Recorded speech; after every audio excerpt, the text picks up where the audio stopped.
Yeah,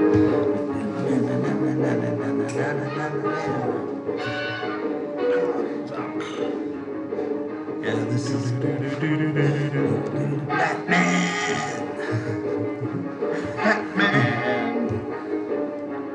Batman. Batman. Batman. This was even before we were born. Oh, this goes back to the Silver Age of comics. Okay. Hi, everybody. Welcome back. Darren's here to help us again today. And today we're going to talk about different types of superheroes.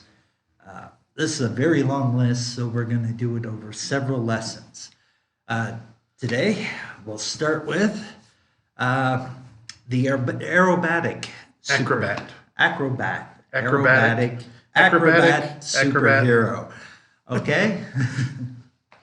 An acrobat hero is someone who relies on their aerobic, acrobatic, and gymnastic abilities, whether it's a natural skill, physical means, or through special means of power.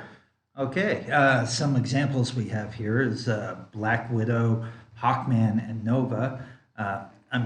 A lot of superheroes have this type of superpower. So Hawkman is not Hawkeye. No, this is Hawkman. He's DC. Okay. Many superheroes also have many of these superpowers, but you also see this in Daredevil and Spider-Man, the way they move and fight. Okay, Right. Next up we have armored superheroes. Armored. The armored hero is someone who relies on a suit of powered armor. It can possess a variety of gadgets and weapons within the armor to be used by the user towards their advantage. Okay, Iron Man, perfect example. Also War Machine or Iron Patriot. There's lots of examples of this. Batman? Well, Sort of. Batman, when he fought Superman, he had an armored suit on, right? Not traditionally an armored superhero, but Batman can fit in a lot of these. Yeah. Well, these also can fit supervillains too, like in the Spider-Man movies, the Rhino had a armored Rhino suit. Okay. Okay, next is aquatic. An aquatic hero is someone who either comes from living is someone, I think. How about we take a quick second here, edit this, and then continue. Someone, Not Simone. someone who either comes from living underwater or has learned to adapt to underwater conditions. Okay, Aquaman and Namor are two of the most famous. Aquaman got his own movie recently that did really well. But what a lot of people don't know is Namor came before Aquaman. Both of them live under the water. Anyways, moving on. Next we have the Blaster. The blaster hero is someone whose power derives from an energy blast and is able to use it from long distance. Cyclops, a good example. We see his optic blast. That's why he wears those glasses. Superman. Superman also has That's one of his power. One of his things. Yeah, there's a lot of heroes that you see come from their hands. Havoc, Cyclops' brother, had a similar power, but his came off of his chest.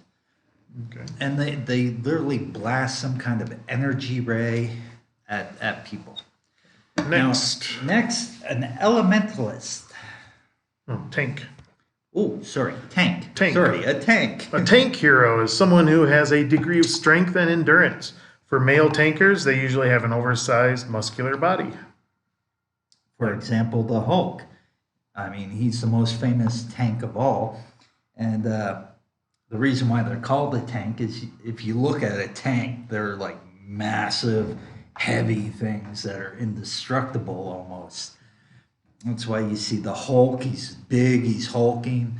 Colossus, another one who's big and has big, huge muscles. She-Hulk. Now, typically, if you look at someone like Superman, who has like that unlimited strength too, he's not really a tank because he's built the size of a normal person, Okay. right? So very strong, but not a tank. Next, the elementalist. An elementalist hero is someone who can manipulate some form of natural element or natural world. All right, Magneto. He can control metal through magnetism. Storm, who controls weather, and Iceman, who's made of ice and can create ice from the water and the air. Right? They control the elements of nature. All right, next, Energizer. An Energizer hero is someone who can generate massive amounts of energy for combat by supernatural powers or solely for combat. Okay, Iron Fist does this. Now, a lot of people aren't familiar with Iron Fist, but when Iron Fist is fighting, he can build up the energy in his body, and then he can release it. Through his fist. Yeah, it's almost like a blaster, but he can't shoot it, right? He can use it when he hits someone, but he can't. That's the big difference between a blaster and an energizer. So next is Feral.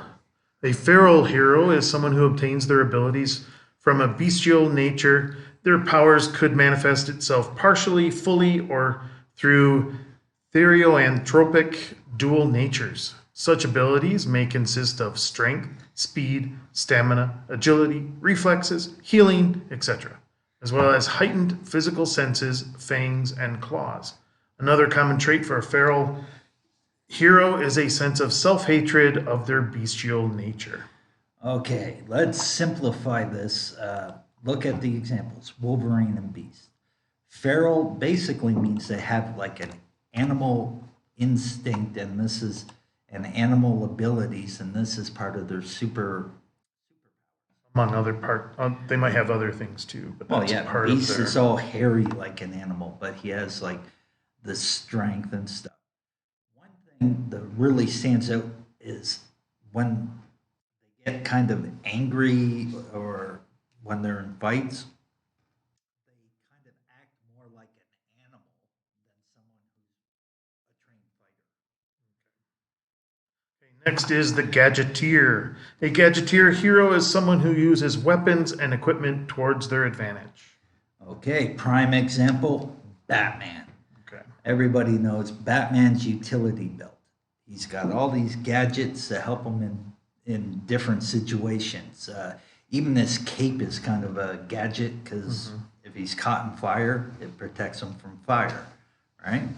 So Gadgeteer is just someone who uses gadgets and stuff to help them be a hero. Okay. All right, so this is part one of this section. Hope you enjoyed it and answer the questionnaire on these types of superheroes, and we'll see you next time.